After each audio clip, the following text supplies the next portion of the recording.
ಲಕ್ಷ್ಮಣ. ರಾಮ ರಾವಣರ ಮಧ್ಯೆ ಭಯಂಕರವಾದ ಯುದ್ಧ ನಡೆಯುತ್ತಿತ್ತು. ಲಕ್ಷ್ಮಣನು ಮೂರ್ಛೆ ಹೊಂದಿದನು. ಇನ್ನೇನೂ ಉಳಿಯುವುದಿಲ್ಲವೆಂಬ ಸ್ಥಿತಿಯಲ್ಲಿದ್ದನು. ಆಗ ಶ್ರೀರಾಮನು ಬಹಳವಾಗಿ ದುಃಖಿಸ್ತಾನೆ. ಪ್ರಕಟಣೆಯೊಂದನ್ನು ಹೊರಡಿಸ್ತಾನೆ. ದೇಶೇ ದೇಶೇ ಕಳತ್ರಾಣಿ ದೇಶೇ ದೇಶೇ ಮಿತ್ರ ಬಾಂಧವಾಹ. ಅಂದರೆ ಸಾಮಾನ್ಯವಾಗಿ ಮಾನವನು ತನಗೆ ಒಂದು ಕಷ್ಟ ಬಂದರೆ ಹಿಂದಿನ ಕಷ್ಟಗಳನ್ನು ಸೇರಿಸಿಕೊಳ್ಳುತ್ತಾ ತಮಗೆ ಇಂತಹ ಕಷ್ಟಗಳು ಬಂದಿವೆ, ಬೇರೆ ಯಾರಿಗೂ ಇಲ್ಲ ಅಂತ ಹೇಳಿ ಭಾವಿಸಿ ದುಃಖವನ್ನು ಪಡ್ತಾನೆ.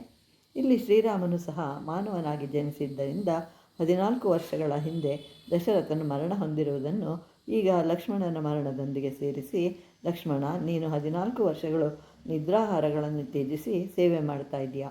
ನಿನ್ನ ಅತ್ತಿಗೆಯು ಕೆಟ್ಟ ಮಾತುಗಳನ್ನಾಡಿದರೂ ಸಹಿಸಿಕೊಂಡು ನನಗೆ ಸೇವೆ ಮಾಡಿದೆ. ನಿನ್ನಂತಹ ಸಹೋದರನು ಸಿಗುವನೇ?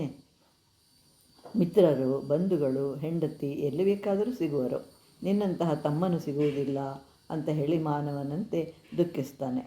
ಅರಣ್ಯವಾಸ ಮಾಡಬೇಕಾಯಿತು. ಆಗಲೇ ತಂದೆಯ ಮರಣ. ಬಳಿಕ ಸೀತೆಯನ್ನು ರಾವಣನ ಅಪಹರಿಸ್ತಾನೆ. ಈಗ ತಮ್ಮನಾದ ಲಕ್ಷ್ಮಣನು ಮರಣಿಸಿದನು. ಇಷ್ಟೊಂದು ಕಷ್ಟಗಳು ಯಾರಿಗಾದರೂ ಬರುವುದೇ ಅಂತ ಹೇಳಿ ಕಂಗಾಲಾಗ್ತಾನೆ. ಯಾತಕ್ಕಾಗಿ ಬದುಕಿರಬೇಕು? ಆದ್ದರಿಂದ ಯುದ್ಧವನ್ನು ನಿಲ್ಲಿಸುತ್ತೇನೆ, ನಾನು ಸೋತೇನೆಂದು ಒಪ್ಪಿಕೊಳ್ಳುವೆನು. ತಮ್ಮನಾದ ಲಕ್ಷ್ಮಣನೇ ಇಲ್ಲವೆಂದ ಮೇಲೆ ಯುದ್ಧದಲ್ಲಿ ಗೆದ್ದರೂ ಸುಖವಿಲ್ಲ ಅಂತ ಹೇಳಿ ಬಹಳವಾಗಿ ಹೇಳ್ತಾನೆ ರಾಮ. ಅಂದರೆ 14 ವರ್ಷಗಳ ಹಿಂದೆ 60,000 ವರ್ಷಗಳ ಕಾಲ ಬದುಕಿದ್ದ ತಂದೆಯ ಮರಣವನ್ನು ಲಕ್ಷ್ಮಣನ ಮರಣದ ಸಮಯದಲ್ಲಿ ಸ್ಮರಿಸಿ ಹೆಚ್ಚಿನ ದುಃಖವನ್ನು ಅನುಭವಿಸ್ತಾನೆ. 13 ವರ್ಷಗಳ ಬಳಿಕ ನಡೆದ ಸೀತಾಪಹರಣ, ಹಿಂದೆ ನಡೆದ ದುಃಖವನ್ನು ನೆನೆದು ದುಃಖಿಸ್ತಾನೆ ರಾಮ. ಆದ್ದರಿಂದ ನಡೆದ ಘಟನೆಗಳನ್ನು ಮರೆತು ಬಿಡಬೇಕು, ನಡೆಯುತ್ತಿರುವುದನ್ನು ಗಮನಿಸಬೇಕು, ಮುಂದೆ ಬರುವ ಸನ್ನಿವೇಶಗಳಿಗೆ ಸಿದ್ಧನಾಗಿರಬೇಕು ಎನ್ನುತ್ತದೆ ರಾಮಾಯಣ.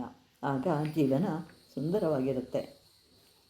ಹೀಗಿರುವಾಗ ಸುಷೇಣನೆಂಬ ವಾನರ ವೈದ್ಯನು ಲಕ್ಷ್ಮಣನು ಬದುಕುವ ಸಾಧ್ಯತೆ ಇದೆ ಅಂತ ಹೇಳಿದಾಗ ಹನುಮನು ಹಿಮಾಲಯಕ್ಕೆ ಹೋಗಿ ಔಷಧಿಯ ಗಿಡಗಳನ್ನು ತರ್ತಾನೆ. ಅದರಿಂದ ಲಕ್ಷ್ಮಣನು ಬದುಕ್ತಾನೆ.